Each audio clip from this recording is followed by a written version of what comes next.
હવે જો આ પ્લાન કામ કરી ગયો ને તો આજ તો મોજ પડી જશે. એટલે તમને કેટલી વાર કેવું કે હું ઉધાર નહીં આપું તમને. ભાઈ ખાલી આજનો દિવસ ઉધારે આપી જો, કાલે નહીં માગવી. એક વાર તો કીધું ઉધારે નથી આપવાનું, પેલાના બાકીના પૈસા આપો પછી ઉધારે આપીશ. પેલા કેટલી વાર લાગે વસ્તુ લેવામાં. હાલ ઘરે મહેમાન આવ્યા છે. તું મહેમાનને સાઈડમાં મૂક, પેલા દુકાનવાળાને કે હું કેવો માણસ છું. અરે ભાઈ આ જે બોલે છે એ સાચું થઈ જાય છે, એટલે આની યારે ખોટી લપ ન કરવી. એલા તમે બે સાના માના ઘરે જાવ તો સારી વાત છે હો.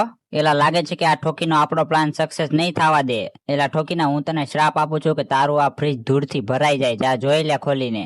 એલા તમે બે જવા જો ને, હું તમને બેને કાંઈ ઉધારે વસ્તુ નથી આપવાનો. ભાઈ એક સોડાનો બાટલો આપો તો.